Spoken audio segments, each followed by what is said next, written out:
Boa noite, pessoal.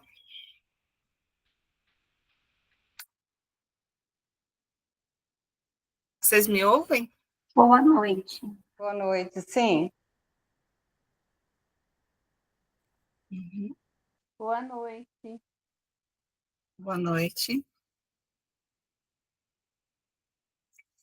Bom, então, sejam todos bem-vindos a mais um grupo de estudos.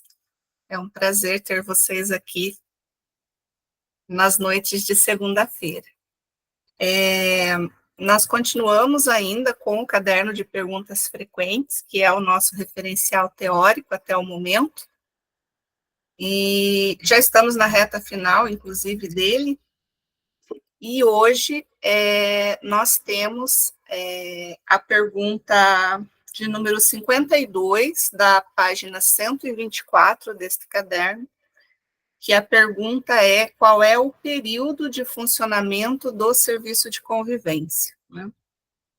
E para falar sobre isso hoje, eu convidei a Natália, e a Natália aceitou, fiquei muito feliz por ela ter aceito, e hoje é ela que conduz o grupo, né? Porém, fiquem todos vocês à vontade, né, para também participar, interagir. Tenho certeza que a Natália também vai gostar que vocês façam essa interação e participação, né, porque é uma construção conjunta, mas hoje a condução é dela, né, e vou deixar já a Natália à vontade aí para fazer a sua apresentação, né, falar um pouquinho sobre o seu trabalho, que é muito bacana. Já indico para vocês seguirem a Natália, quem não segue, tá? Ela tem uns materiais muito bacanas, principalmente para planejamento, né, para a gente que está lá na prática, fazer os planejamentos das atividades.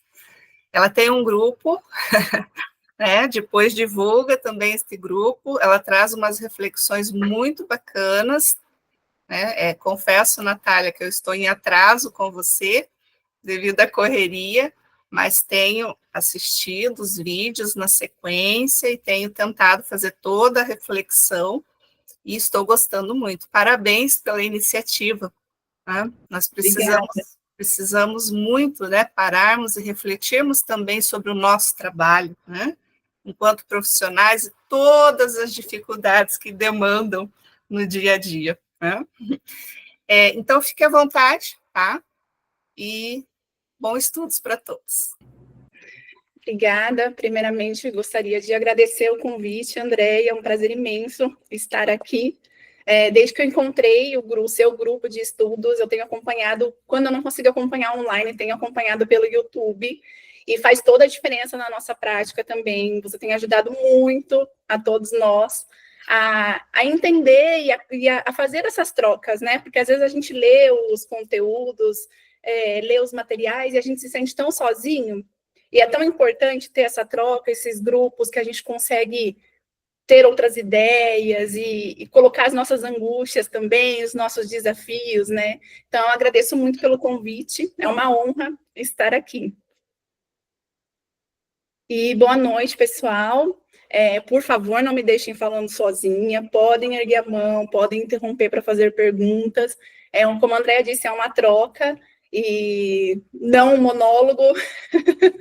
Então, fiquem à vontade, caso tenham dúvidas, caso queiram dar alguma contribuição, pode erguer a mão, pode abrir o microfone, para a gente poder interagir na noite de hoje.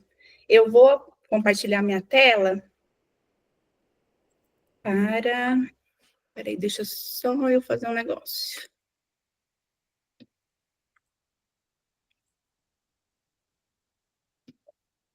Danadinho. Agora ele não está querendo deixar eu compartilhar a tela.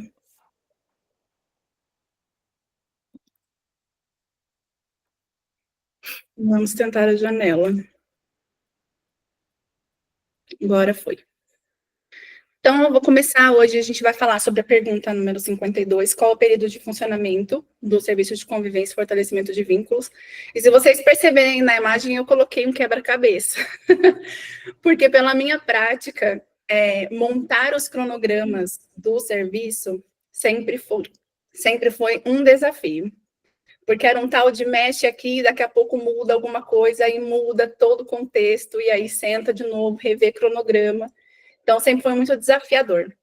Vocês estão vendo a minha tela, né? Sim. E aí eu queria falar um pouquinho sobre mim, né? Me apresentar um pouquinho. Eu sou formada em pedagogia desde 2007 e agora estou cursando serviço social. E por que eu optei por cursar serviço social? Foi porque sempre que eu atuei na área social. Então, eu me formei pedagoga, mas nunca atuei na educação formal, sempre foi na área social. E aí eu percebi, né, senti a necessidade agora de também fazer o curso de serviço social. Tenho 3 especializações que eu finalizei agora recentemente, que é a de andragogia, que é a educação de adultos, neuroaprendizagem e também educação profissional e tecnológica. A minha experiência sempre foi, né, muito grande no acolhimento institucional. Quando eu iniciei a carreira e tudo mais, eu já estava como estagiária no acolhimento institucional, e aí eu fui migrando aos pouquinhos. Então, de estagiária, acabei entrando para a equipe técnica quando teve o reordenamento, e aí depois como coordenadora geral, e ali, quando eu percebi que já a alta complexidade já não dava mais, eu acabei indo para o serviço de convivência, ou ir para o centro de convivência intergeracional. Também sou Google Trainer e Google Coach, eu não sei se vocês conhecem, são ferramentas que a gente, é uma certificação que a gente faz voltada para a educação de profissionais, nas ferramentas para utilizar as ferramentas com adolescentes, com crianças, voltado para a sala de aula, mas não só isso, né? Para conseguir mesmo utilizar a tecnologia e as ferramentas em benefício das crianças, dos adolescentes também, e os próprios profissionais aprenderem. E aí, agora, entrando, né, na nossa temática, que são os horários de funcionamento do serviço de convivência. A Andréia até tinha colocado uma enquete esses dias no grupo sobre qual era, né, o período de funcionamento, como era feito, né, por ciclos de vida. Eu não lembro agora, era ciclos de vida, planejamento, eu não lembro agora, eu sei que eram 3 opções, e eu até coloquei lá as 3 opções, apesar do referencial falar que é por ciclos de vida, mas eu entendo que a importância dos 3 temas lá que a Andréia colocou, todos são pertinentes, mas aqui o referencial fala, né, do funcionamento onde as atividades podem ser realizadas em dias úteis para as crianças até 6 anos, feriados ou finais de semana, diariamente ou em dias alternados. E os grupos de atividades previamente planejadas têm que ter turnos de até 1h30, porque são crianças menores, a tolerância deles, né, é menor, o engajamento e tudo mais, a gente precisa ter um tempo menor de grupo com eles e com os cuidadores, até por conta das demandas. Para as crianças e adolescentes de 6 a 15, as atividades podem ser realizadas em dias úteis, feriados ou finais de semana, diariamente ou em dias alternados de até 4 horas. Para jovens de 15 a 17, aí também pode ser realizadas em dias úteis, feriados ou finais de semana, diariamente ou em dias alternados, de até 3 horas. Para os jovens de 18 a 29, em dias úteis, feriados ou finais de semana, em horários programados conforme demanda. Que aí já entram nos casos, geralmente esses jovens de 18 a 29 já podem estar inseridos no mundo do trabalho, tem os horários aí um pouco difíceis, né, para frequentar o serviço durante a semana, no horário comercial. Então, precisa ser conforme demanda, combinado com esse grupo, para que os grupos aconteçam. A mesma coisa com os adultos de 30 a 59 anos. E para as pessoas idosas, também é de acordo com a demanda existente no município. Então, se tiver demanda para grupos de idosos, também podem trabalhar nos dias úteis, feriados, finais de semana, só que de acordo com a demanda e também combinado com eles, né, acordado com eles sobre o funcionamento desses grupos. E aí, aqui, como é que a gente pode fazer o cronograma? Porque o próprio referencial dá um modelo de cronograma, né? Então, esse é um modelo de cronograma que ele... Peraí que eu voltei aqui. Que ele dá. E a gente percebe que é um modelo de cronograma, eu, particularmente, acho muito simples para entendimento, apesar de já ser um quebra-cabeça na hora de montar. Aqui ele coloca todas as faixas etárias, então ele sugere, né, os grupos aqui de 3 horas, de 2 horas, de 1h30, e aí eles vão colocando aqui, não, de 2 horas também, os grupos, então, de jovens, e sempre classificando por faixa etária, né, a importância da gente classificar por faixa etária, por conta dos planejamentos que precisam ser elaborados de acordo com o entendimento dessas faixas etárias e adaptados a eles, porque senão vira uma bagunça. Então, esse é o cronograma que eles sugerem que a gente monte, né, que parta aí do princípio do modelo de cronograma. No referencial, eles também deixam muito enfatizado que cada município e Distrito Federal terão a sua especificidade quanto aos horários e a duração dos encontros dos grupos. Porém, todos devem manter essas informações em local visível na unidade de oferta, como exemplo referente ao tempo horário de funcionamento do serviço hipotético, né, no município, que é esse cronograma aqui. Então, sempre deixar visível para todos o turno, o horário, quais são os grupos que serão trabalhados nesses horários, para eles saberem, ou para quando a família, no caso de atendimento de crianças e adolescentes, quando eles chegam lá no serviço de convivência, que eles também saibam quais são as atividades que estão acontecendo, quais são os horários, para saberem como está sendo também o funcionamento e não ficarem deslocados e entenderem também a rotina do serviço. Na minha realidade, aqui em Campinas,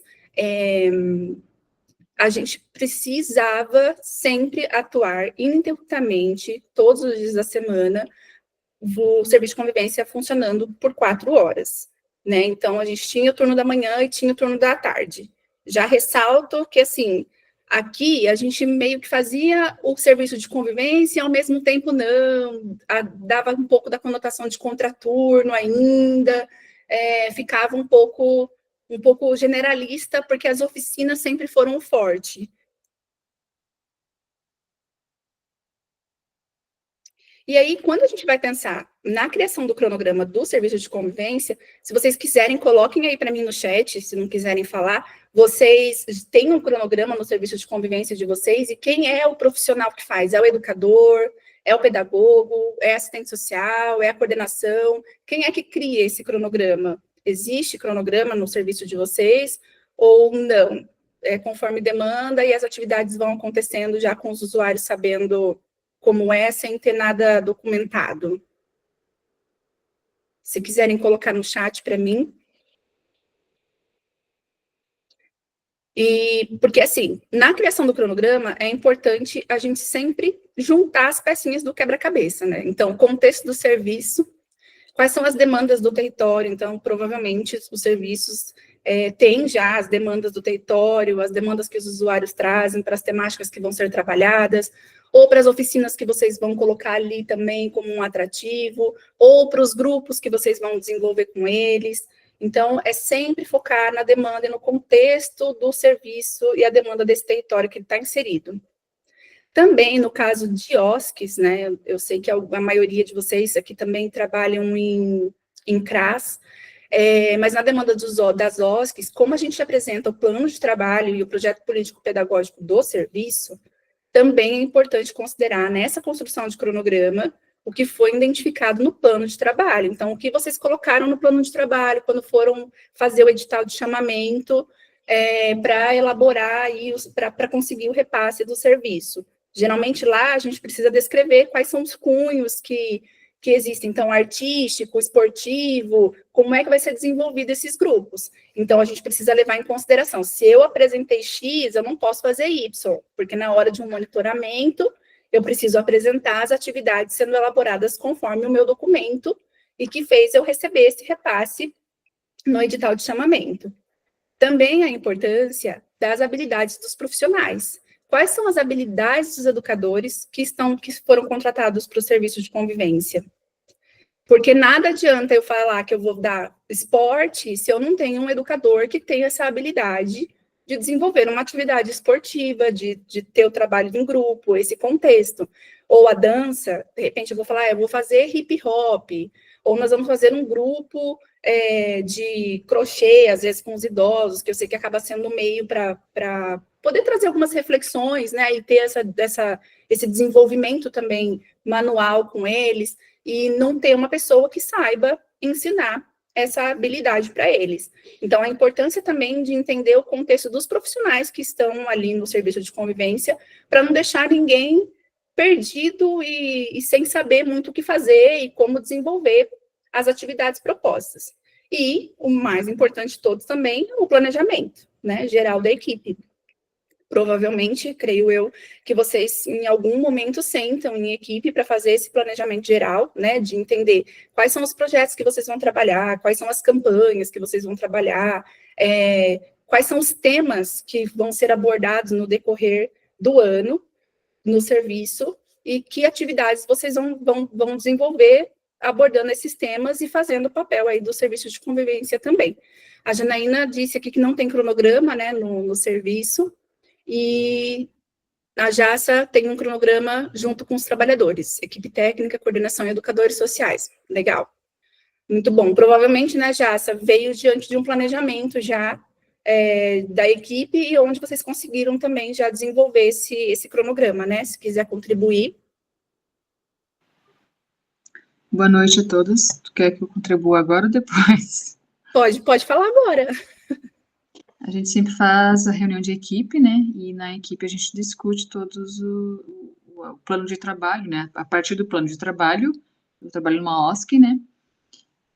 A gente procura desenvolver dentro daquilo que foi posto, né? Dentro do trabalho justamente para isso, né? Porque se existe uma fiscalização, a gente está adequado ao plano, né?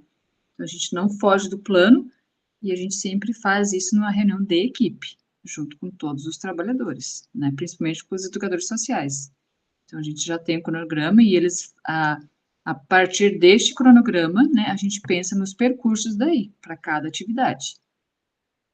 É assim que a gente faz, e tem dado certo, né, porque até para o planejamento das ações, das atividades, oficinas, para tudo funciona. Ótimo. É plano básico, assim, básico, né, para a gente poder sair do chão, né, para pôr em prática tudo isso, né, mas a partir do plano de trabalho, você falou, né, de forma, né, a gente está, digamos que estamos em coerência. Que bom. Obrigada. A Dilma aqui também colocou, né, que no município de Várzea de Palma, quem define o cronograma de periodicidade dos grupos são a equipe técnica, o orientador oficineiro, equipe técnica de referência e coordenação. Ana Carolina, na OSC temos um cronograma, aqui na OSC, onde eu trabalho, temos cronograma. Alguma de vocês querem contribuir sobre o cronograma, como vocês elaboram? Pode falar, Ana. Oi, meu ouvido celular. Dá para ouvir? Eu sou de Santa Rita. Sim. Eu sou de Santa Rita do Passa Quatro, São Paulo. É a primeira vez aqui, eu encontrei o Pedagogiando. Eu falei que foi um achado, assim, maravilhoso. O ano passado, nós, enquanto OSC, nós temos uma grande dificuldade, porque a gente vê, assim, as orientações desses cadernos, né? É muito a nível, assim, de CRAS, de CREAS, e a gente fica um pouco perdido. A organização onde eu trabalho, ela está em Santa Rita desde 1927. Instituto Social Caburloto é a maior parceira que Santa Rita tem, assim, a prefeitura, né, para atendimento de crianças, mas a gente sempre teve essa dificuldade, assim, será que as nossas oficinas, né, são bacanas? Será que a gente, né, continua com isso? Aí eu achei o percurso aí, né, no Pedagogiando, que eu adorei, comprei até algumas atividades, porque o educador social, nós temos uma coordenadora pedagógica, falta para a gente uma formação, porque a coordenadora, ela fez pedagogia assim, mais voltado para a escola, não tem nada assim que a gente possa estar aperfeiçoando, se especializando nessa área do serviço social. Aí encontrei vocês aqui. Então, eu acho que a gente precisa disso, né, dessas trocas. Eu estou até vendo como funciona, porque depois eu quero passar para ela, eu faço parte da equipe técnica enquanto assistente social, mas ela que está mais diretamente ligada com questão de planejamento, e existe muita dificuldade nessa parte. Então, que bom que tem esses grupos, que bom que a gente pode discutir nessas questões, porque a gente fica um pouco assim, sem ter muita certeza. No nosso município não tem formação, eu sinto falta disso, né? Então, é minha primeira vez, vou ouvir bastante, tentar aprender, vou entrar no YouTube para depois ouvir, né, os outros vídeos.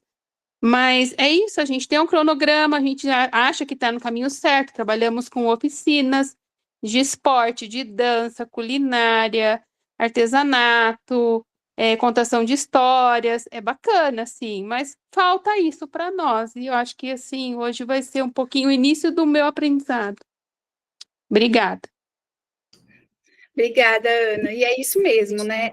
Você tocou num ponto que eu creio que a Andrea, depois ela pode falar aí, eu creio que ela tem aberto, inclusive, né, o Pedagogiando, nesse sentido da capacitação permanente, né, da formação permanente dos profissionais, que é de extrema importância, e a gente percebe que os municípios e as OSCs, elas não têm esse olhar voltado para o profissional, eles querem que a gente execute o serviço, precisamos executar, né, ali perfeitamente, não pode ter nada, mas a gente não tem, a gente se sente solitário, porque a gente fala, será que eu estou no caminho certo? Que é isso, os referenciais, eles acabam sendo um pouco genéricos, ou voltados muito para o trabalho de PAIF, de CRAS, e a gente fica no serviço de convivência meio que, às vezes, barata tonta, né? Você fala, e agora? Posso fazer? Não posso fazer? Mas se eu fizer, será que eu estou errada? Aí chega um monitoramento, aí falam, não, vocês não podem estar fazer desse jeito. Aí você tem que contextualizar, porque também muitos desses profissionais não têm vivência de serviços de convivência, não sabe exatamente o que acontece ali e quais são os meios, as artimanhas que a gente precisa usar, porque a gente precisa, às vezes, fazer das tripas coração para conseguir engajar os usuários, né, para conseguir que eles tenham aí um atrativo também para frequentarem o serviço e a gente garantir os direitos. Então, a gente acaba ficando nessa coisa de, meu Deus, estou sozinho, os profissionais ali em si, a gente tenta buscar ajuda. Aqui, pelo menos, eu sofria muito, hoje eu estou fora do serviço de convivência, mas eu sofria demais nessa angústia de querer trocar com alguém e não saber, assim, a gente ficar nessa de, e aí? Sem tempo, inclusive, de planejar, que era um dos calcanhar de Aquiles ali, porque era trabalha, e a equipe só conseguia sentar e conversar, inclusive fazer discussão de caso, fazer planejamento, em alguns dias após o horário. Ou seja, a gente tinha que cumprir o nosso horário até as 5 da tarde, e uma vez por semana, a gente tinha que ficar até as 7 da noite em reunião, como banco de horas, não era nem como hora extra. Então, muitos dos educadores, muitos dos profissionais tinham outros compromissos, e é justo, porque a gente já tem a nossa carga horária de trabalho, e precisaria desenvolver também esses encontros e esses planejamentos nesse horário, mas a gente não conseguia. Então, o meio que a gente achou foi, entra como banco de horas, e depois a gente vai compensando, mas nem sempre toda a equipe conseguia participar, então ficava sempre defasado, ficava sempre conversa de corredor, às vezes, o que debatia na reunião era importante, algum educador também está participando, ou algum técnico, e não estava, então a gente tinha que documentar em ata, e aí ficava pela interpretação de ata, enfim. A gente tem um desafio imenso pela frente, e creio que, assim, a Andrea ter tomado essa medida de abrir o grupo, eu hoje também, que estou iniciando nas redes sociais, em assessoria, informações também, esse o intuito, né, de capacitar e de não deixar os profissionais desamparados e sozinhos, né, é uma dor que a gente tem, que a gente acaba abraçando aí para ajudar, para se ajudar. Todos nós nos ajudarmos, a gente consegue clarear um pouco mais a ideia e mais criatividade nos serviços. Gente, eu estou meio que acompanhando o chat, mais ou menos, tá? Que eu não consigo. Nosso planejamento tem os entraves que muitas vezes não conseguimos retirar do papel, sem tempo para reunir toda a equipe. Eu acho que é uma dor da maioria dos profissionais mesmo. Também sinto esse receio. Janaína, do 6 a 15, né, em relação aos outros, não é um horário muito extenso, 4 horas, como seria dividido esse horário? Eu vou entrar agora aqui no cronograma para mostrar para vocês como eu trabalhei muito especificamente em 6 a 14 e 17 a... Era 15 a 17, mais ou menos. Eu vou mostrar aqui para vocês um cronograma da minha prática, como era o cronograma do meu serviço, para vocês verem aqui. Então, como funcionava? Eram 2 períodos que a gente fazia, então a gente tinha turno da manhã, turno da tarde. Muitas das vezes entrava mesmo nesse caráter de contraturno escolar. O município de Campinas, a secretaria é muito rígida no sentido de não pode parar o serviço, não pode parar o serviço, tipo, não pode dispensar o usuário em hipótese alguma. Então, a gente não podia parar para planejar, a gente não podia parar para fazer as reuniões, tinha que estar ali diariamente, de segunda a sexta-feira, com os usuários. A Andrea já citou em alguns encontros, que eu maratonei todos, quando eu descobri ela, ela já citou em alguns encontros sobre, na prática dela, eles tinham os oficineiros, né, Andrea, que daí ficavam com os usuários e vocês conseguiam planejar e fazer as reuniões com a equipe. No nosso caso, nós não tínhamos oficineiros. Todos eram educadores sociais contratados e eram eles que tinham que dar conta de toda a rotina, inclusive uma sobrecarga de trabalho imensa para eles. Porque aqui, na manhã, a gente atendia o maior público, era 6 a 11 anos, né? Com maior quantidade na faixa etária de 6 a 9, por conta das escolas municipais e estaduais. Então, as crianças menores acabavam indo no período da manhã no serviço de convivência, porque as séries, né, de Fundamental 1 são à tarde. E os adolescentes, os mais velhos, acabavam indo no serviço à tarde. Então, ele era ofertado por edital de chamamento, né? E a gente atuava conjuntamente com outros projetos. Então, o que acontecia? A gente tinha a questão de fazer todo o trabalho de serviço de convivência, mas também a gente precisava agregar os outros projetos paralelos que nós tínhamos. E o projeto mais forte que nós pegamos foi o da Lei de Incentivo da Rouanet.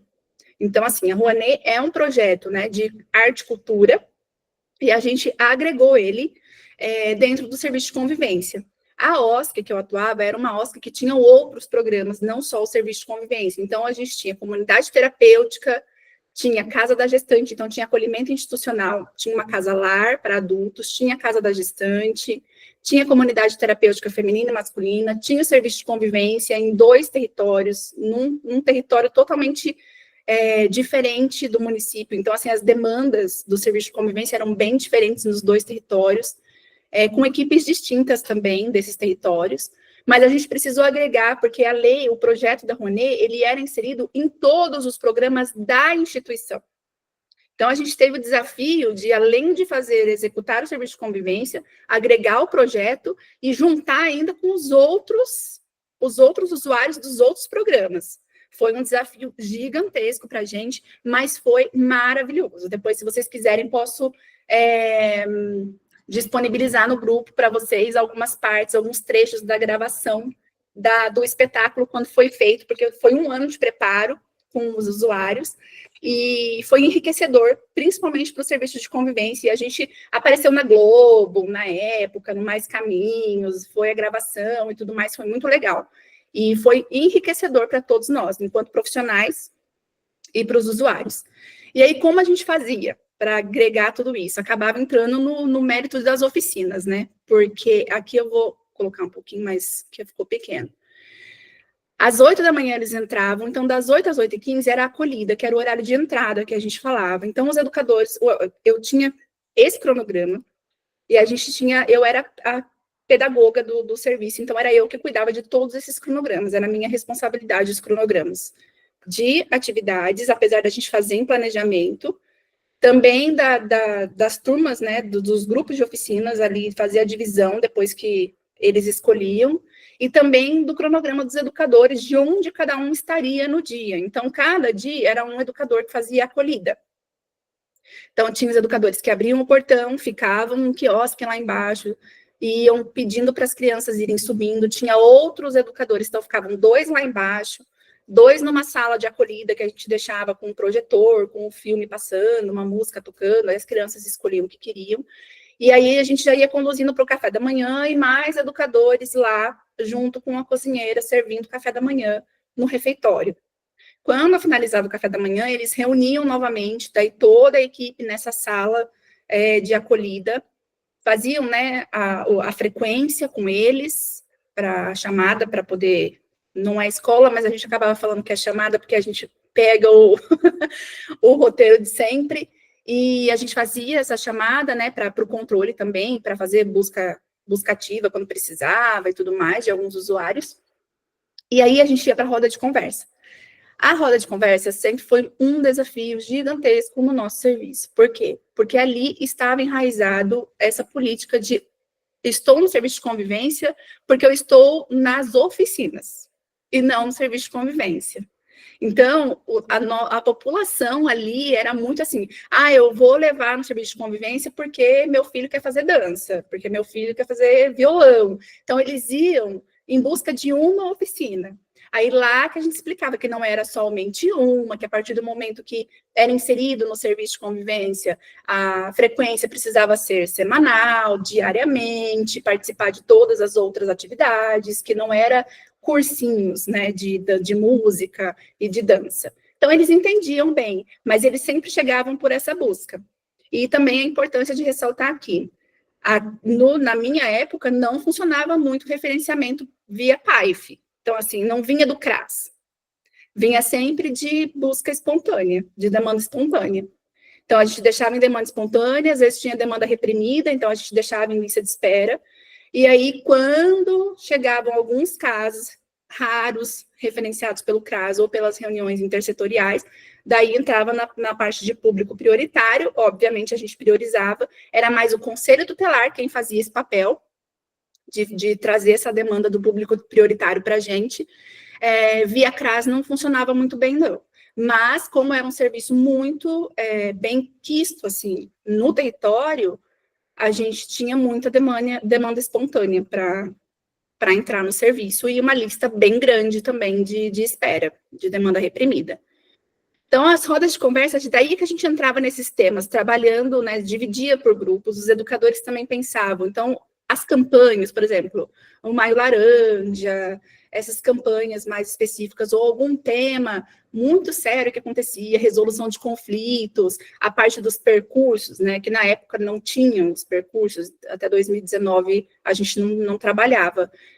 Mas a gente acabava trabalhando essas temáticas que aparecem, surgem no cotidiano do serviço. Então, a gente utilizava a roda de conversa com eles para trabalhar e dividia o máximo possível por faixa etária, para conseguir abordar os assuntos de forma aí que todos entendessem, num linguajar aí de cada faixa etária.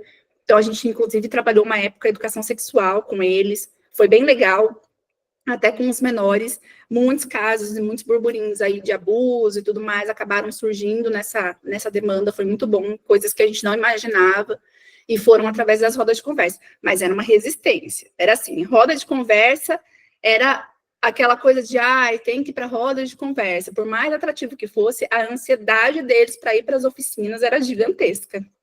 Então, acontecia deles terem essa, principalmente aqui, ó, quando tinha futebol, aí era o caos, a roda de conversa para acontecer. Mas aí a gente acabava separando. Um outro ponto e uma vantagem que nós tínhamos bastante educadores para o serviço. Então, era bem tranquilo a divisão, porque nós atendíamos 70 usuários de manhã e uns 90 à tarde. Então, a gente conseguia fazer uma distribuição aí muito boa nas oficinas, os educadores não ficavam sobrecarregados com os grupos, né, na distribuição, eles conseguiam ter um desenvolvimento aí legal, porém, algumas vezes a faixa etária não casava, às vezes ficava um ou outro solto, e aí dava uma discrepância e a gente não tinha muito o que fazer, tinha que encaixar. Então, a gente tinha nos grupos, né, ó, de segunda, a gente tinha o esporte, daí eu sempre deixava aqui, faixa etária de 6 a 9, quem é o educador?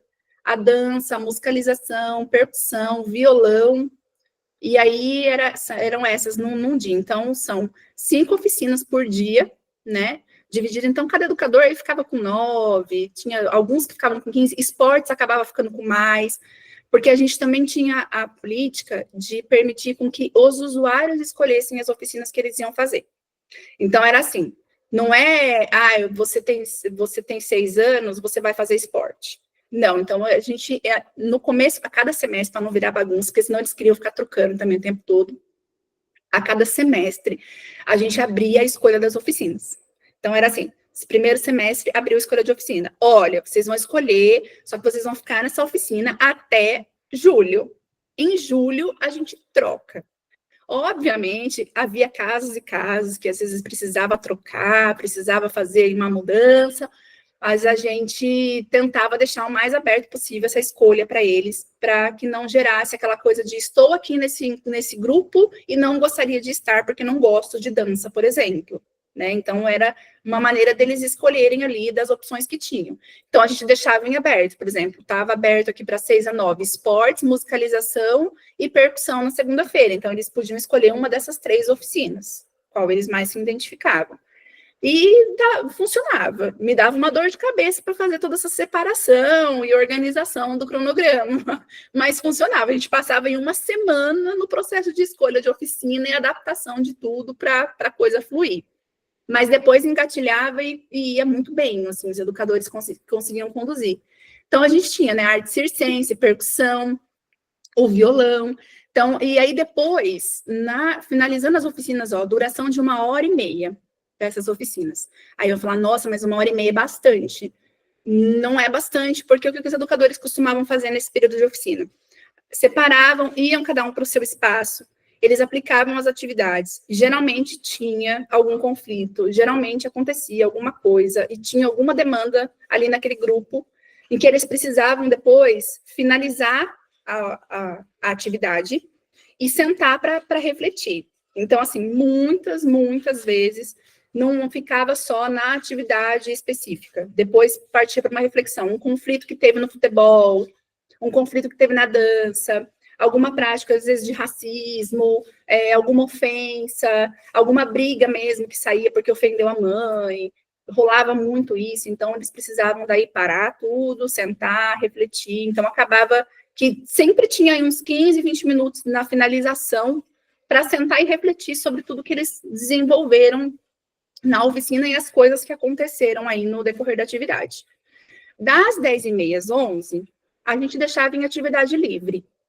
Essa atividade livre era uma briga com a coordenação de serviço e no monitoramento, porque ficavam assim, nossa, mas meia hora soltos. E eu sempre falava, eles não estão soltos, porque a gente tinha um espaço muito bom, assim, a Oscar era muito boa. Um espaço amplo, um gramado enorme, salas diversas, a gente tinha muito recurso. Então, a gente conseguia fazer pontos. Então, assim, alguns ficavam com uma bola ali no gramado, outros ficavam com instrumento musical, os que gostam muito de música acabavam ficando com instrumento musical, e aí ali eles ficavam tocando. Outros iam para a brinquedoteca e pegavam os brinquedos, tinha caixona de Lego, então eles esparramavam pelo corredor os Legos. Outros ficavam na sala que tinha um projetor no Just Dance. Então, eram várias atividades acontecendo e os educadores ficavam interagindo com eles. Então, não era solto. A gente deixava como atividade livre, mas não era solto. Tinha estratégias. E de convívio também. E aí, o almoço e a saída. Então, o grupo da manhã era constituído basicamente pelos menores, e aí era assim que funcionava. Gente, por favor, contribuem, tá? Podem falar, abrir o microfone, por favor. Estou vendo aqui, acontece na nossa Oscar, colhida depois de atividades, oficineiro por dia, cada dia uma modalidade. É legal. Encerra às 10. Muito bom. E aí, à tarde, a gente tinha os maiores. Aí, o nosso grupo da tarde era um grupo que a gente tinha o centro de convivência, né, intergeracional também com os jovens, e a turma da tarde. A turma da tarde eram crianças e adolescentes, a maior parte de 10 a 14, e a maior quantidade na faixa etária de 12 a 14. Então, aqui a gente tinha um desafio, porque eles não gostavam muito de algumas modalidades. Aqui a gente tinha educadora menos, por exemplo, na segunda-feira, mas a gente dividia aqui também com as mesmas atividades, porque os educadores eram os mesmos, a maioria dos educadores faziam 40 horas. A gente tinha só alguns que faziam 20 horas. Então, a gente conseguia fazer essa divisão bem legal. No período da tarde, o que acontecia?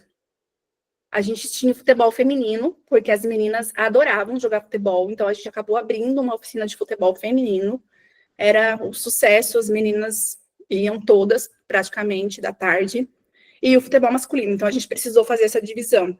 Porque a turminha da manhã não era tão adepta, as meninas não eram adeptas ao futebol, não, nenhuma queria. Mas aqui eles pediram para abrir, então a gente abriu. E também a gente acabou abrindo a banda. Quando a gente introduziu o projeto da Rouanet, a gente fez um espetáculo chamado Andanças. E a gente falou sobre cultura popular brasileira. Então, o Andanças era a história de uma boneca que ganhava vida, e essa boneca ia visitando as regiões do Brasil. Então, em cada região, ela ia conhecendo a cultura, né, nessa andança dela, junto com o artista, né, que era um educador até que fazia, o educador de arte circense.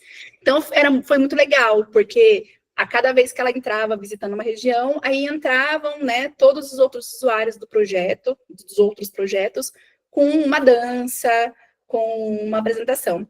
E acabou surgindo a banda no nosso serviço, que um educador que nós tínhamos que era multi-instrumentalista, e ele abraçou essa ideia, deu essa ideia de fazer a banda com os usuários, e saiu assim, dessa banda, eles focaram, a banda tocou o espetáculo inteiro, as músicas do espetáculo todas, eles tocaram, foi um ano de trabalho, e foram músicas autorais, porque como a gente tinha que pagar ECAD, um monte de coisa, e era caro por conta de direitos autorais, os educadores musicais de percussão, de violão, e esse multi-instrumentalista, eles acabaram criando as músicas do espetáculo, fizeram as músicas autorais, e a meninada tocou. E era a molecada de 11 anos, 12 anos, acho que o baterista na época tinha 9, 10 anos, e sustentou o espetáculo inteiro. Nós enchemos um teatro aqui de Campinas com 890 pessoas no espetáculo, foi grandioso, e eles treinaram, fizeram. Então, a gente tinha essa proposta, a gente estava falando de cultura, a gente estava falando das demandas do serviço que vinham, mas com um objetivo final, que era essa apresentação no espetáculo. Então, esse ano foi o ano que a gente menos teve evasão no serviço. Porque eles ficaram extremamente motivados a participar de todas as modalidades. Então, tinha a modalidade do circo, entrou o pessoal da banda, tinha a modalidade da dança. Então, teve toda essa movimentação. Que entra nessa coisa, mas não é cultural, mas não é artístico. Mas a gente precisa também ter algo que chame a atenção desses usuários para que eles tenham adesão ao serviço, para que seja atraente também, né? Que eles se sintam pertencentes. Aí é isso, é a questão do pertencimento, né? Da autoestima. Porque vocês imaginam as crianças tocando músicas autorais que eles ali fizeram no serviço, junto com os educadores, e assim, a responsabilidade que eles sabiam que eles tinham, a banda levou o espetáculo inteiro. Se eles errassem a música ali, eles faziam todo mundo errar ali na apresentação. Então, assim, a responsabilidade que foi dada na mão deles, e eles deram conta, sabe? E não evadiram. No outro ano, infelizmente, a gente não conseguiu o financiamento da Rouanet novamente, e aí a gente acabou deixando, assim, espetáculos internos, né? A gente fazia algumas coisas internas ali com eles para motivar, mas aí acabou tendo algumas evasões, né? Já não aderiram tanto, já ficaram um pouco desmotivados. Então, mas esse ano foi um ano fortíssimo, assim. Se vocês tiverem interesse, depois vocês peçam, me lembrem só, que eu mando, que está no YouTube, o vídeo de como foi esse espetáculo. Foi bem legal. E é isso, e aqui à tarde também era a mesma rotina, a mesma coisa, né? As rodas de conversa, os grupos, e esse forte que ficou com os maiores, né, da banda, mediante a Lei Rouanet.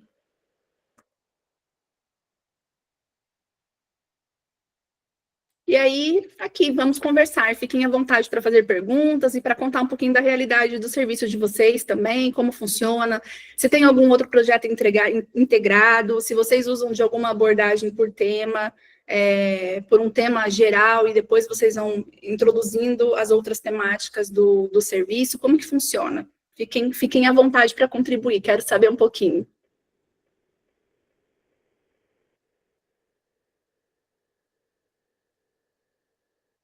Pode falar, Janaína. Pessoal, boa noite, tudo bem? Natália, eu queria mais, assim, uma orientação de sua parte, pelo seu profissionalismo. Como eu falei aí, nós temos um horário, fala pela manhã, porque à tarde se repete, a mesma rotina. Na sexta-feira, nós temos o nosso planejamento, certo? Uhum. Embasado nas datas sociais e tudo mais. Porém, como eu falei aí, no nosso entrave, de colocar em prática, porque nós aqui trabalhamos sempre com aquela história do plano B, infelizmente, né? E assim, eu gostaria de uma orientação seguinte. Iniciamos o trabalho às 8 horas da manhã, como eu falei aí, fazemos a acolhida, a roda de conversa, que realmente é um entrave, mas, infelizmente, temos que dar o nosso jeito para eles aprenderem, que é na roda de conversa, que a gente tem uns combinados e tudo mais. E, após o nosso momento, nós passamos eles para o oficineiro do dia, e quando termina esse momento, eles fazem o lanchinho deles, e deixamos após eles à vontade para esperar o horário de irem para casa, né? Para eles terem um momentozinho de lazer, para não ficar tão cansativo, como você mesmo falou aí, às vezes, tentar prender a atenção deles no serviço não é tão fácil, né? Não, porque são crianças, muitas delas vêm na situação de vulnerabilidade e nem sempre são demandas espontâneas, né? Nem sempre são demandas espontâneas. Então, assim, eu gostaria de uma orientação de sua parte, por exemplo, o oficineiro e o educador, como a gente fica aqui de 8 às 10 horas, às vezes até às 10h30, como poderíamos dividir esse horário? Tendo em vista que a gente libera eles para lanchar pela manhã às 9h30 e à tarde às 2h30, para o lanchinho deles. Então, a gente fica com 1h45, não é? Uhum. Aí, essa 1h45, poderíamos ficar dividindo, seria interessante, meio a meio para cada um, como seria? Quantos usuários são por período?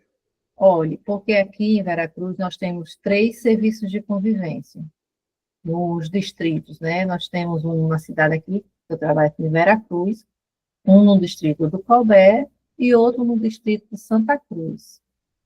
Então, temos também os idosos. Então, de segunda a quarta, manhã e tarde, temos crianças e adolescentes, e na quinta pela manhã só um horário, porque à tarde a gente tem os idosos. Então, cada polo, ele tem um número específico. Então, assim, aqui na sede, que é aqui em Veracruz, criança e adolescente ao todo, acho que nós temos uns 50. Uhum. O polo maior que nós temos é do Colbert, que tanto pela manhã como pela tarde temos mais de 30, no caso, 60 e pouco usuários. Idosos, nós temos, no geral, 120, os 3 polos juntando, né? Uhum.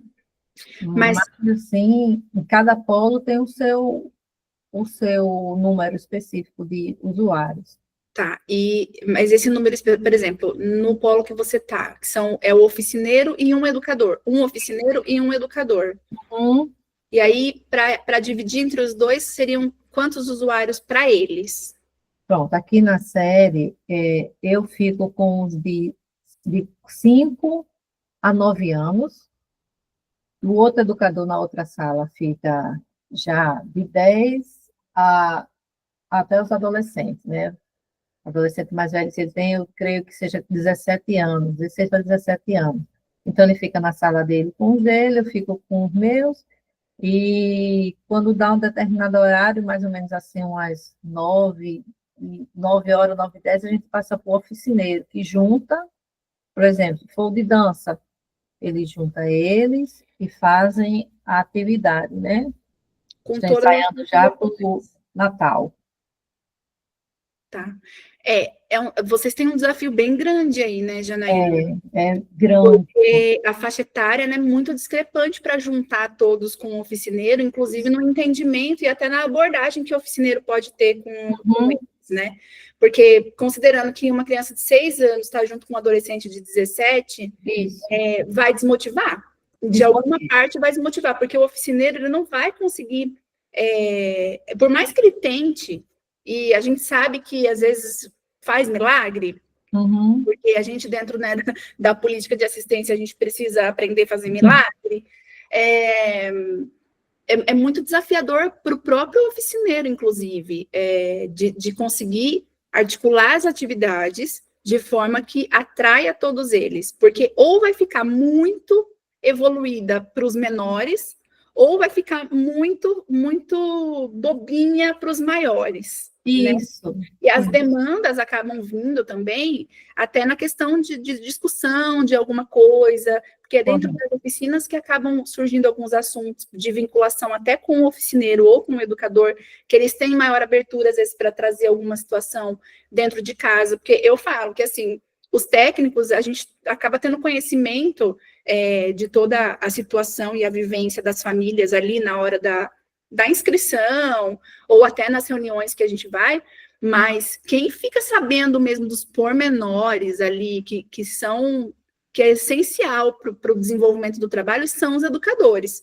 E, geralmente, essas coisas surgem no momento das oficinas, né? Então, é ali numa conversa, ali em alguma coisa surge, dá os 5 minutos, e aí o adolescente vai contar alguma coisa para esse educador, ou vai querer compartilhar com o grupo, porque eles acabam tendo essa constituição de grupos, e a partir do momento que tem essas faixas etárias tão discrepantes, é um sinal de alerta até para que vocês, de repente, tentem falar com a gestão da possibilidade da contratação de mais um oficineiro, para que vocês consigam, de repente, fazer essa separação e não fique tão drástico. Vou dizer que vai ser sempre perfeitinha a separação e a divisão de faixa etária? Não vai. Não vai. Por mais que a gente tente, por mais profissionais que tenhamos, que nem na minha realidade, a gente tinha um volume de profissional muito bom dentro do serviço. Então, a gente era bem amparado, não posso reclamar. Mas, na ausência de um educador, outro educador tinha que pegar aqueles usuários, e aí era onde, tipo, se o educador estava com o grupo de 10 a 11, e o educador que está ali no serviço hoje está com de 6 a 9, nesse dia é o plano B. Vai juntar e vai ter que se virar. Então, o que a gente costumava fazer nessas ocasiões? Fazia uma atividade mais coletiva. Só que como vocês e a realidade de vocês diária, não dá para sempre pensar na atividade coletiva, né? Falar. Eu até sugeri uma certa vez o seguinte para a gestão, né? Que como são 2 orientadores, educadores, poderíamos dividir o horário. No caso, ele ficaria o primeiro horário, o oficineiro, o primeiro horário com os pequenininhos, e depois, enquanto ele estava com o horário com os pequenininhos, eu podia estar ajudando outro educador com os adolescentes. Quando ele terminasse aquele horário com os menores, ele iria para os adolescentes e fazia essa troca após a acolhida, né? Mas você trabalha e você sabe que nem sempre temos a voz. Não é? Porque você, como técnica, os educadores, quem está ali na linha de frente com os usuários, é que sabe melhor a logística, mas é difícil, sabe, Natália? É difícil, mas tentamos fazer o nosso melhor, até porque somos exemplo para esses usuários, não é não? Com certeza. Mas, olha, essa possibilidade que você falou de dividir as turmas, também no atual cenário, né, no que tem agora, eu acho que seria legal. Daí vocês poderiam o quê? Você que está com outro grupo e o educador podem, por exemplo, desenvolver a roda de conversa para não ficar tanto em tempo menor, desenvolve a roda de conversa com o grupo que vocês estão, e o oficineiro faz a oficina, depois troca, aí vocês desenvolvem a roda de conversa com a outra faixa etária e troca. uma possibilidade, uma boa saída. E aí fica, né, de vocês conseguirem convencer os técnicos, a gestão, de testar. E acho que, assim, de pedir essa abertura, né, se vocês têm reunião de equipe e tudo mais, e falar, vamos testar? Vamos tentar ver se funciona? Porque, gente, pode ser que funcione, pode ser que não, mas nada melhor do que fazer acontecer e não funcionou, volta atrás, pensa em outra estratégia. Mas se não testar também, vocês nunca vão saber. Isso. Até porque cada polo é uma realidade. Temos um polo, o nome do COBE, como eu falei você, lá é misto. É de 5 anos a 16 anos, todos juntos. Eu estou aqui em Veracruz, na sede agora, mas até o mês passado eu estava no COBE com essas crianças. E passei lá 3 anos. E eu sei o que eu passei, porque, como você falou, para os adolescentes fica bobinho, e para as crianças fica complicado, porque o educador tem que usar um meio de fala mista, né? Exato. E o trabalho, querendo ou não, não fica com excelência. Os usuários vão, porque os atrativos, quem são? São os próprios educadores que são os atrativos, porque eles têm em nós aquela confiança, né? E busca, né? Mas vamos na luta, né? Sim. Obrigada, Natália. Nada. Andréia?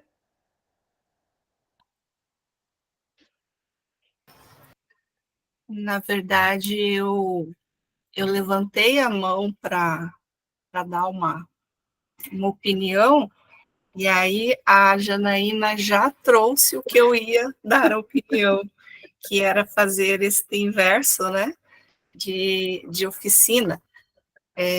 Eu até iria perguntar para ela qual era o tempo do oficineiro, né, porque aí eu ia sugerir exatamente isso, né, de que enquanto se atende os menores, o oficineiro atenderia os maiores e vice-versa, né?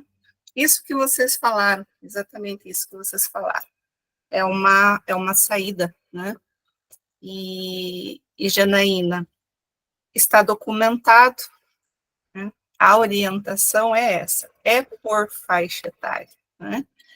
Então, né, hoje você está lendo que está no caderno de perguntas frequentes essa orientação, a Natália está reforçando isso para você, e esta é a sua justificativa para você ir até a sua gestão. Né? O documento coloca que seja dividido por faixa etária, né? Então, a gente precisa começar a apertar a nossa gestão no sentido de que, olha, eu tenho conhecimento, eu sei como deve ser, né? E mostrar exemplos práticos, comecem a notar as situações que acontecem, né? Devido a essa mistura, né, de grupo, um de 6 e um de 17, né?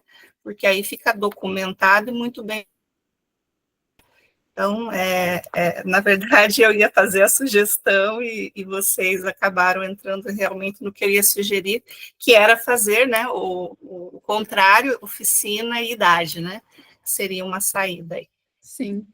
E, Janaína, só reforçando que além, né, da questão de estar documentado, né, você mostrar o referencial aí, olha, por ciclo de vida, porque senão fica contraditório, fica difícil de trabalhar e de agregar todos eles, também de colocar a questão de quantidade, porque se vocês têm aí também um número que vai crescendo dentro do serviço, vocês também precisam argumentar que os grupos até 30 usuários por educador, que eu já acho, assim, muito, né, uma demanda gigantesca.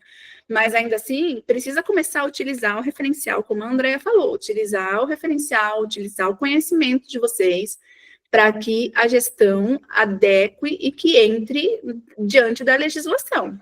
Porque, senão, a gente fica os fazedores, os 1001 utilidades, bombril, literalmente, e com sobrecarga de trabalho, e aí eles estão lá, tá dando conta, deixa, e, enfim, e continua aqui, ó, fingindo que não vê o que está acontecendo.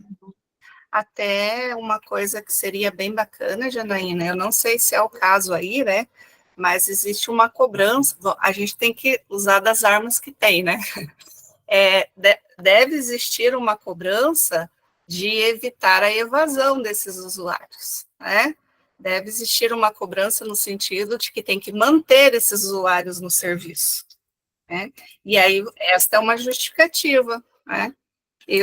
Os meus adolescentes não estão aderindo porque eles vêm para a oficina e o oficineiro não consegue desenvolver atividade porque tem crianças pequenas que podem machucar, que não entendem o jogo, né? Não falam a mesma linguagem. Então, se esse adolescente começa a perceber isso, ele não vem, né? Ou o contrário, né? A criança também não vai se identificar lá. Então, você pode partir da questão da evasão, né? Então, se precisamos manter os nossos usuários no serviço, né?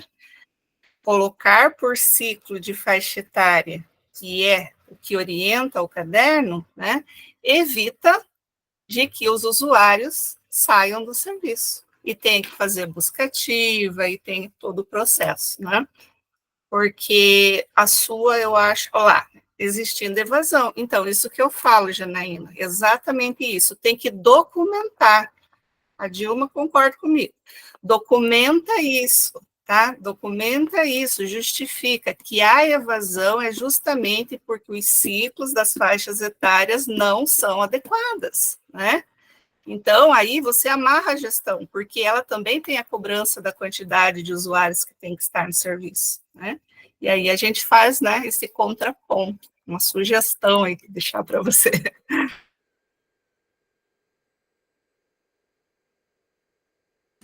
A Dilma pode falar. Então, Natália, boa noite, né? Conforme você já percebeu aí, meu nome é a Dilma, eu moro no município de Várzea da Palma, Minas Gerais. Quando a gente tem essa característica de grupos aí, né, não menos que 15, não mais que 30, hoje a gente também tem uma questão muito gritante, né, dentro do serviço, que é o quantitativo de crianças que têm TDAH e que são autistas.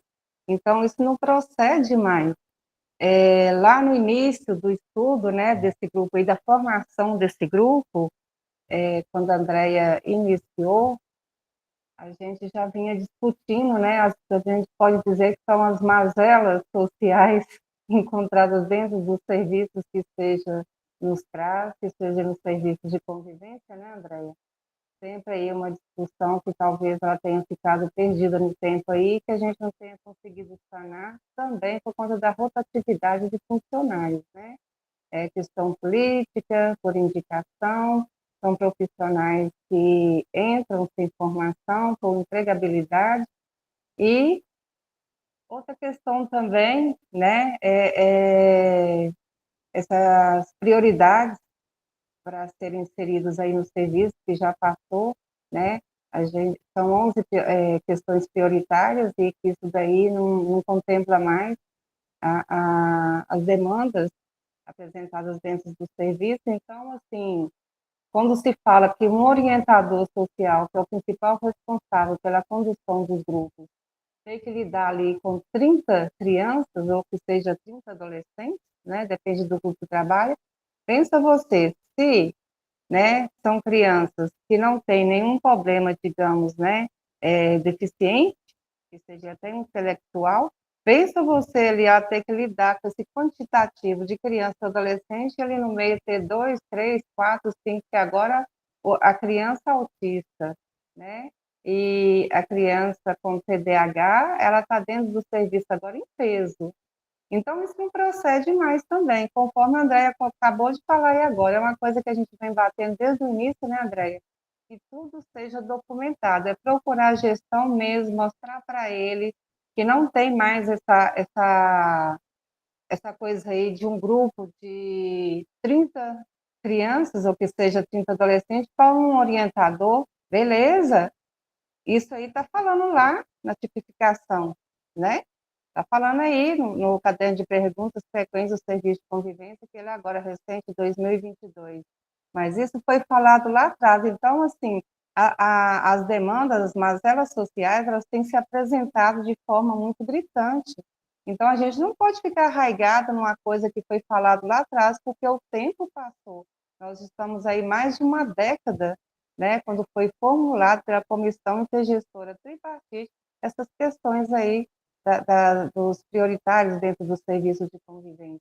As coisas mudaram, mas a gente continua trabalhando com uma coisa que foi falado lá atrás, não dá para mostrar meu braço esticando aqui, né? E as situações mudaram. Então, assim, cada um de nós temos que documentar isso e mostrar para os nossos gestores, né, que essas situações, essas questões sociais que estão vinculadas aos serviços, elas mudaram. Se ele pegar um caderno lá, da época lá, quando foi formulado isso ou aquilo, a gente tem que mostrar para ele, já se passou mais de uma década, e depois de uma década, as coisas mudaram bastante.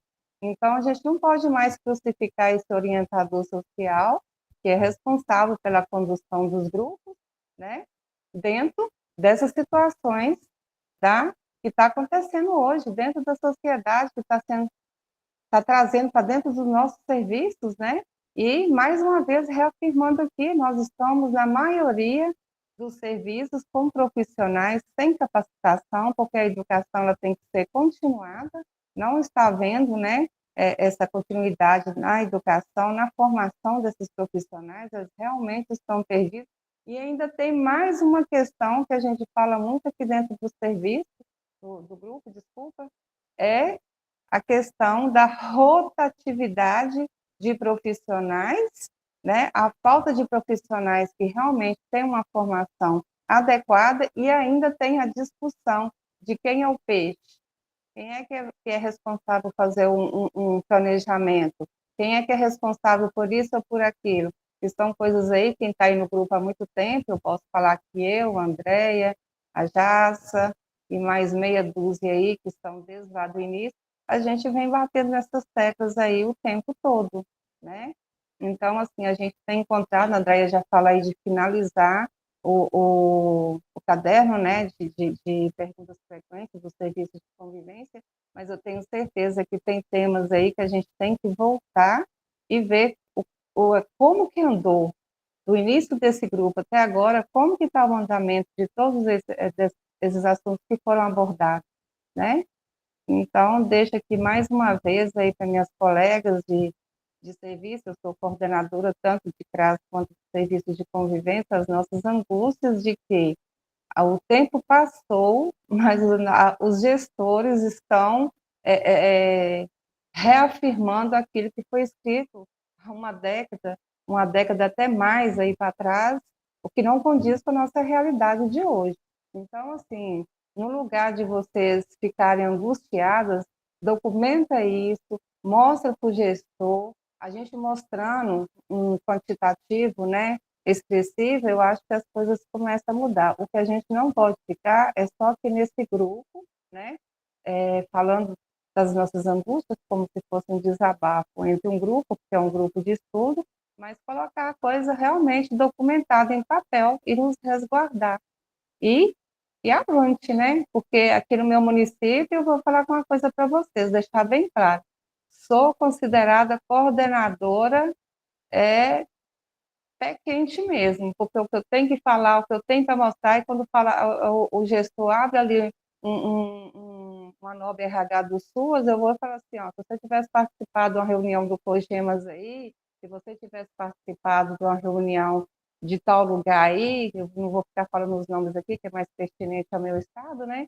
Você teria visto que isso daqui mudou, isso não procede mais, né? É um tal de querer dizer assim, dentro de um CRAS de pequeno porte, né? Pequeno porte 1, pequeno porte 2 e por aí afora, está escrito aqui na nova RH, contemplação do serviço, meu Deus do céu, a gente tem que seguir aquilo que a demanda é apresentada, igual a Janaína, né, que estava falando aí agora, que tem aí esses serviços com esses números gritantes de usuários, né, que é o que a gente chama dentro do nosso serviço, mas já fizeram aí um balanço do perfil desses usuários, aí, se fizer um balanço desse, o seu gestor aí, Janaína, abrir lá um material lá e mostrar para você que precisa somente de um orientador para lidar ali, né, que é o responsável por grupos, reafirmando aqui mais uma vez, para lidar com 30 crianças, você vai mostrar para ele qual é a realidade dessas crianças, e não a gente fazer um serviço aí tocado, porque você sabe o que chama isso? Enxugar gelo. É um faz de conta, né? Então, mais uma vez, assim, não foi um desabafo aqui, não, é só mesmo uma orientação aí, né? E é isso. Na realidade, se eu fosse falar aqui tudo que eu tenho que falar, a Andréia até de vez em quando me convida aí para conduzir um grupo de estudo aqui, mas eu sou uma mineirinha, assim, muito despachada, né? Eu vou falando assim, vou falando, mas eu acho muito bacana essa troca aqui de vivências e experiências, né? E tentando aí sanar nossas angústias, a gente se identificando e registrando mesmo, conforme, mais uma vez, frisando o que a Andréia fala e o que eu sempre falei desde o início. Temos que documentar, temos que mostrar. A realidade de hoje não condiz mais com a realidade de uma década, até mais, digamos, uma década e meia atrás. Então, é isso. Nossa, Dilma, obrigada. Nossa, você complementou super bem, trouxe assim, sem palavras. Obrigada mesmo pela contribuição. E eu concordo completamente com você. Eu sempre brincava muito ali no serviço, que quando vinha essas demandas, né? Mas vocês não podem fazer assim, mas vocês não podem fazer assado, porque não sei o quê. E a gente sempre falava, técnico de gabinete. Quando chegava técnico de gabinete para fazer monitoramento, sem vivência de serviço de convivência, é muito fácil. Quando você está lá no ar-condicionado, quando você está lá longe, quando você não tem nenhum contato com as crianças, com os adolescentes, com as famílias e com as demandas que vão chegando, é muito fácil você colocar num documento que um educador pode atender 30 usuários e está tudo bem, que o público prioritário do serviço precisa ser 50% dos usuários, só que uma equipe sem preparo, uma equipe sem conhecimento, porque hoje em dia os laudos vêm chegando de TDAH e de autismo, mas a gente não sabe como conduzir, a gente não sabe como agir, porque a gente não tem informação para isso. E cadê a capacitação desses profissionais antes de receber esse público prioritário? Né? E a rotatividade? Exatamente. Aí tá, a gente está falando de um serviço de convivência, aonde não para educador nenhum. Por quê? Salário. Bom, aí a gente vai entrar. Nossa, a gente vai entrar em um monte de salário baixo, falta de valorização, saúde mental, assédio moral, enfim. Aí a gente só vai puxando o negócio que viram. Então, como que eu fica? falo, Natália, a maior riqueza hoje, dentro de um serviço de convivência, é um pedagogo. Eu falei desde lá do início, né? André testemunha aí, assim como várias que participam do grupo. É um pedagogo, mas pergunta qual seria o salário de um pedagogo dentro do serviço de convivência hoje? É ridículo. Ridículo. Né? Esses dias eu estava pesquisando por curiosidade, porque voltar para o serviço, assim, para a prática, não é um desejo meu agora. Mas aqui, pelo menos em Campinas, quando colocam o pedagogo no serviço, tem lugares que até que tá razoável, mas a maioria deles é um pouquinho mais de um salário mínimo, para 40 horas semanais, com toda a sobrecarga e a responsabilidade que tem. Enfim, é um sucateamento, sabe? É uma coisa assim que faz aí o que dá e tá tudo certo, que desmotiva mesmo, né? Os profissionais. A gente fica sozinho. E quando você fala de de documentar isso, né? E apresentar um quantitativo, né?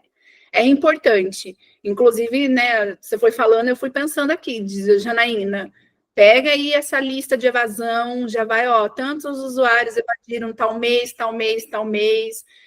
Como está sendo, qual é essa faixa etária para esse oficineiro, como está sendo esse desenvolvimento, quais são os contras, né? Os percursos aí que acontecem de vocês não conseguirem conduzir essas oficinas do jeito que precisaria, então que vocês perdem a qualidade do serviço, vocês perdem, inclusive, o objetivo de ser serviço. Enxugar gelo, né, Natália? Essa que é a verdade. Sim. Então, realmente é complicado. E outra coisa também, já foi falado aqui numa reunião, foi uma reunião muito produtiva, nem me lembro mais, Andréia, se lembrar aí, se manifeste, é quando a gente fala de leituras ampliadas, né? Quando você tem esses profissionais dentro do serviço de convivência, eles têm que ler, gente, não espera só o venha a nós o vosso reino, não, vai atrás também, né?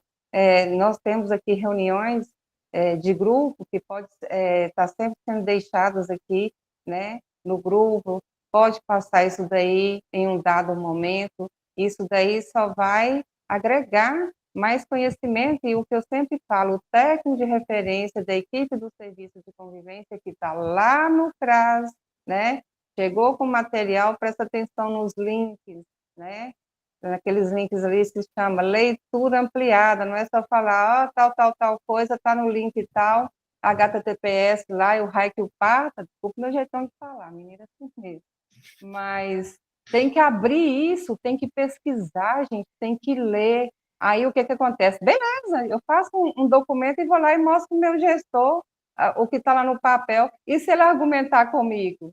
Eu tenho que ter voz, eu tenho que saber o que eu li, eu tenho que ter um entendimento, né? E para isso, lá vem a danada da capacitação, né? Continuada aí também, mas a gente pode se capacitar, não só esperar que essa capacitação chegue até nós, vamos buscar.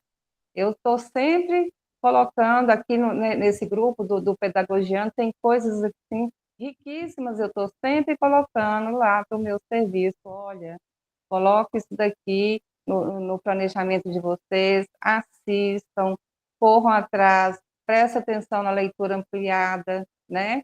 Teve um dia aí que a Andréia mesmo, eu nem sei se foi ela que conduziu a roda de conversa, que num trechinho desse tamanhozinho aqui, ó, tinha lá uma resolução, falava sobre a NOB RH e tinha mais um link lá, que eu não me lembro mais de quê. Se você perguntar quantos abriram isso daí, porque essa apostila ela também é digital. Se você pegar ela impressa, cara, você não vai clicar o dedo em cima dela e ela vai abrir sobre. Mas ela hoje está aí exposta no grupo do Pedagogiano, e se clicou em cima ali, ela abre, e aí dentro daquilo que você abriu para ler, tem mais coisa e você vai abrindo. Então, assim, a gente tem que documentar? Tem, mas a gente também tem que ter argumento, a gente também tem que ter voz, né? Não é só um gestor da vida chegar lá dentro do nosso serviço ou fazer uma reunião e abrir a gargantinha, que eles são bons para falar com a belezura. Mas se a gente mostrar que a gente tem conhecimento também, eles começam a recuar, né? E é o que eu faço. A Conceição está falando aqui que nem adianta saber nem entender, pois somos obrigadas a fazer o que o município quer. Que ela é obrigada a executar o grupo de pessoa idosa porque não querem contratar mais orientador. Aliás, disseram que sempre foram os técnicos que executaram. E é isso, né? Eles começam a ter desvio de função, né? A gente começa a ter desvio de função, a gente começa a fazer de tudo um pouco, a gestão não entende e vai virando uma bola de neve, né? Principalmente se for contratado, né? Infelizmente. Exato. E é uma disputa de ego, né? Desnecessária, inclusive. Necessário. Que acontece. É muito uma disputa de poder, de ego, de quem eu que mando, vocês obedecem. Tem muito disso. Eu acho que o maior sofrimento de todos nós também entra nessa questão. Uhum. Eu Conceição. participei, Natália, de uma reunião do COGEMAS, né? Onde falava justamente desse assunto que a gente está abordando aqui, o quantitativo de profissional, né? A defasagem dessas questões aí, que mais uma vez eu digo para vocês, que ficou lá atrás, né? Então as coisas mudaram muito. Então, em conversa aqui com o gestor, quando ele puxou a garganta comigo, eu falei para ele assim, ó, tá aqui no pendrive. Você tem um lugar aí onde eu posso colocar o pendrive para você escutar, que quem falou isso daqui foi o Cogemas, não é eu que estou te falando. Não sou eu que formulei isso daqui. Você quer ouvir? Então, me chama de coordenadora Caxias. Eu sou Caxias, sim, mas é porque quando eu falo uma coisa, eu sou aquela que eu mato a cobra e mostro o pau. Tem problema, gente? Um montão, viu? Não pensa vocês que eu não tenho, não. Um tantão. Mas eu estou sempre... Ó, só para vocês terem ideia, eu fiquei 2 meses de férias, a Andréia foi testemunha disso daí, pouco eu participei aqui, porque eu fiquei muito na fazenda, né? Afinal, fora da residência lá, e era meio complicado também participar. E quando eu cheguei, eles impuseram certas coisas dentro do serviço. Na minha ausência, eu já voltei tudo, voltei para o que era antes de eu sair, por quê? Porque eu consegui mostrar para eles e documentei, falei, parou por aí, isso daqui não procede não, é ó, quietou. E Nossa, ninguém mais tá besta. vira bagunça. Não, quer fazer bagunça, é fazendo puleiro desse para lá, dentro do meu não é puleiro não, viu gente? Mas dentro do meu serviço, não. Minhas coisas, ela é muito alinhada, né? E é por isso que eles não gostam. Eles gostam, ó, se vocês querem escutar uma coisa aí no grupo, segura. Eles gostam de trabalhar com gente burro, que não sabe de nada. É esse o tipo de profissional que eles gostam de trabalhar. Quanto menos você sabe, para eles, melhor. Quanto mais você sabe, para eles não é melhor, porque incomoda. Eu sou Porque aquela menos que incomoda. argumentação tem, né? Daí todo mundo fala que tudo bem, aceita e tá tudo certo. Para eles Para eles, é né? confortável, né? Então é isso. Fazendo cala a boca Inclusive, não, viu, gente? eu só queria, acho que a Janaína queria falar, né? Ela baixou a mão de novo, acho que ela queria falar. Eu só queria contribuir, eu até coloquei agora há pouco no meu Instagram sobre, eu assustei bastante, eu não sei se vocês viram, seria algo muito importante de abordar nos serviços de convivência, assim, para ontem, gente, a questão dos beneficiários do Bolsa Família estarem utilizando o dinheiro do Bolsa Família para os jogos de aposta. Você viu o absurdo? Quantos milhões? Então, eu vi agora, o Lula está entrando aí com uma intervenção, parece que eles podem, inclusive, perder o benefício, porque eles estão utilizando, O dinheiro para jogar. e é por desconhecimento, né, gente? Uhum. Aquela coisa do dinheiro fácil, de vamos investir aqui que a gente vai ganhar mais, e a gente precisa falar sobre isso também. Não chegou nem a ser milhões, não, foram bilhões, acho que mais de 3 bilhões, parece. 3 bilhões no mês de agosto foi movimentado. Exatamente. Eu fiz 2 eventos dentro do CRAS e aproveitei, né, a deixa lá para mim passar isso na televisão lá, para eles verem, porque assim, eu deixei bem claro, gente, passar um videozinho aqui para vocês, é só para vocês terem um certo conhecimento, de repente tem alguém aí, né, que inventou fazer isso aí, ó, você fica esperto. E lasquei lá para eles assistirem. Né? Então, essas coisas, a falta de conhecimento, né? Que acaba alguém ganhando e eles perdendo, nós profissionais também nem sempre estamos antenados, não ficamos sabendo também, a gente não consegue trabalhar, aí a gente tem as demandas, enfim, é a bola de neve que acontece. Janaína, se você quiser falar mais alguém, gente, porque se deixar também eu sou faladeira. Deixa eu vou até meia-noite ou mais. Já são 9h30, nós estamos aqui, daqui a pouco a Andréia derruba nós a reunião. Não, pessoal, eu quero só agradecer, porque acho que foi a Ana Carolina que falou que está muito grata por esse momento do Pedagogiano, né? Porque é uma plataforma, é uma forma de tirarmos as dúvidas. Toda segunda-feira, acho que foi a Ana Carolina mesmo. Foi a Ana Carolina? Foi, ela está balançando a cabeça, foi ela mesmo. Então, assim, pessoal, vocês estão sendo um divisor de água, né? E conhecimento é isso, a cada dia nós vamos tendo, porque são muitos cadernos, são muitas cartilhas, não tem como lermos todas, não é? Não tem. E muitas vezes a gente lê e esquece. É como a Dilma falou, a tipificação, né? 2019, estamos em 2024, nosso público mudou. Após a pandemia, mudou muita coisa.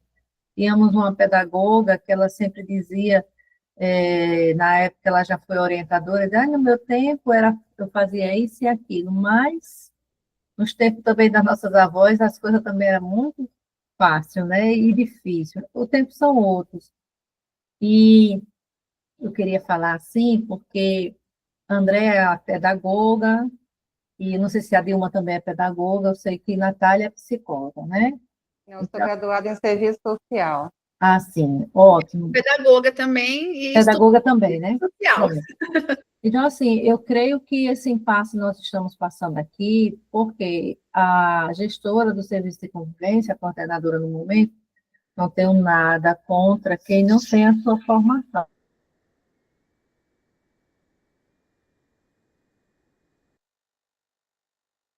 Eu vi aí, acho que ela chama Conceição, que colocou que um concursado, né, já fazia assim.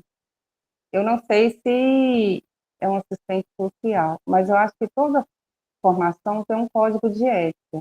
Então, vai o alerta aí, viu, gente, os assistentes sociais. Todo assistente social é assim mesmo, ó, todo vassourado, né? Nós somos militantes mesmo. Então, presta atenção no código de ética, lê lá o código de ética para você ver o que é dever dele, né? O que ele pode, o que ele não pode. Então, se ele estiver ferindo o código de ética dele, em prés da vida, pegar no calcanhar, ele vai ter o registro cassado. Aí ele vai ter o registro dele cassado sendo um profissional contratado não, desculpa, efetivo, né? Para mim não faz a menor diferença ser contratado, ser efetivo.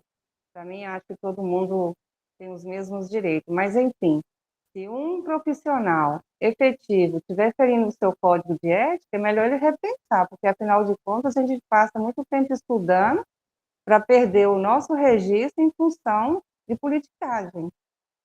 É aí que eu sou Caxias, gente. Eu não estudei, não foi fácil, eu não paguei uma faculdade para mim cair e calcanhar de político, né?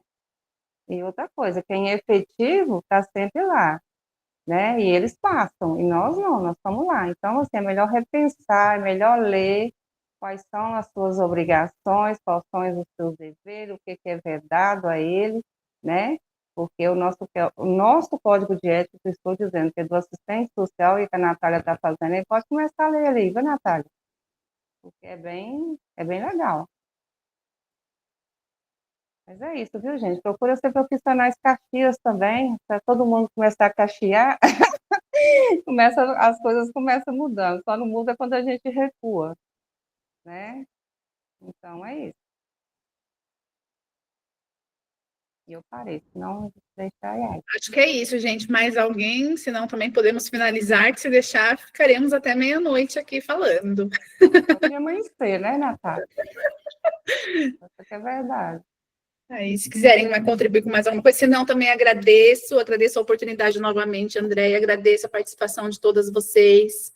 É muito boa essa troca, da gente entender as outras realidades, da gente ver que estamos todos juntos na mesma causa aí, defendendo, né, os nossos direitos, os direitos dos usuários também, a nossa prática, e é isso. Obrigada.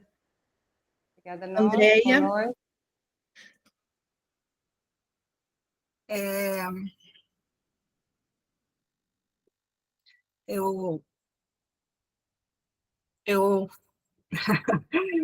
Eu lendo aqui, enfim, eu acho que quero te agradecer, Natália, pela sua participação, a sua contribuição, e para vocês entenderem a importância desse momento, né, de vocês tirarem para estarem aqui no grupo participando. A Natália, ela tinha hoje algo muito pequeno de texto.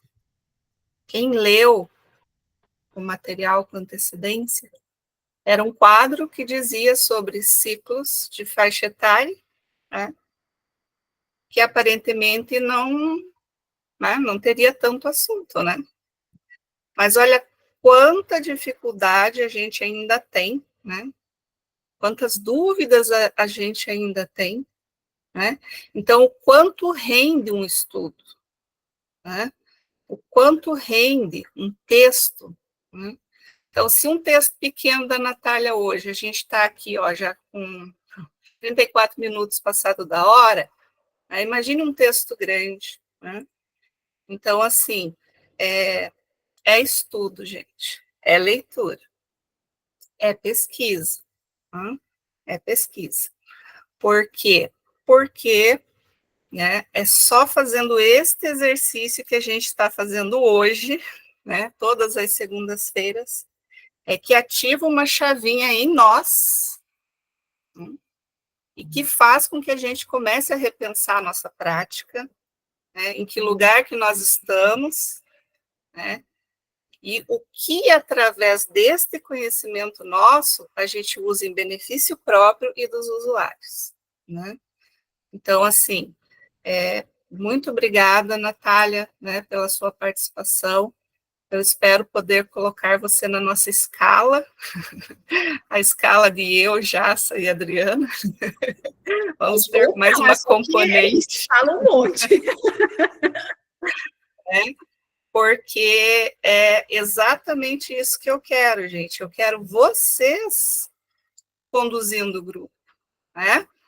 Porque é muito bonito eu trazer aqui para vocês um slide bem caprichado, né? Falar palavras bonitas, né? E encerrar. É isso, né, que a gente quer. A Natália trouxe experiências que até depois eu quero que ela tire dúvidas para mim. Por quê? Porque me interessou, era coisas que eu não sabia, né? Dessa questão do cronograma.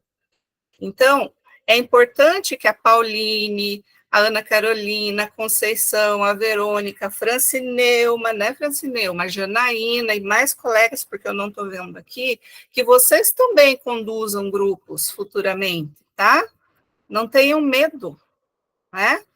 Porque vocês vão estar estudando, lendo, porque daí a gente se obriga, né, Jássa?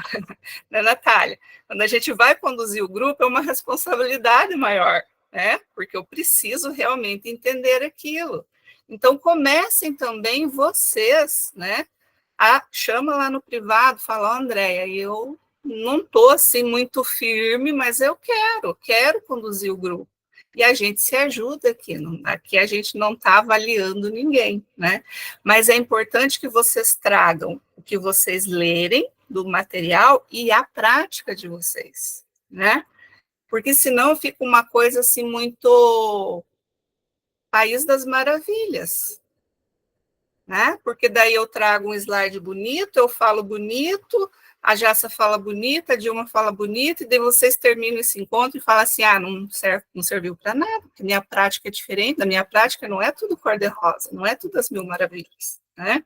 Então, é importante que vocês leiam, estudem e façam essa reflexão da prática, porque a hora que vocês pontuam a prática de vocês aqui, ó, as colegas já fortaleceram, né? O que é importante? Documentar. O que é importante? Ler. O que é importante? Incomodar. Né? Mas foi sempre assim, vai ser sempre assim. Prazer. Você está agora mudando o destino. Né? Não é chegar, gente, metendo o pé na porta da gestão. É chegar com muita calma, muita educação, né? Com tudo ali quantitativo, né, Natália? Olha, eu tenho um levantamento aqui de X adolescentes que desistiram, fizemos uma discussão em equipe, constatamos que é porque eles não se identificam com o grupo, né? Conversamos com os pais, conversamos com a comunidade, né? Conceição, conversamos com os idosos, e os idosos sabem dos direitos deles, e eles querem um educador para que eles tenham mais tempo, né? Pode ser que vocês vão chegar na gestão e não aconteça, né? Porque a gente sabe, pode ser que não aconteça, mas eles são espertos e eles sabem que nós sabemos. Eles sabem do nosso conhecimento. E aí a tratativa começa a ser diferente. A gente precisa começar a se fazer respeitar. E como que a gente se faz? Mostrando que a gente sabe do que a gente está falando, né? E como que a gente mostra? Estudando, lendo. Não tem outra forma, né? Então, eu agradeço a todos vocês aí pela participação.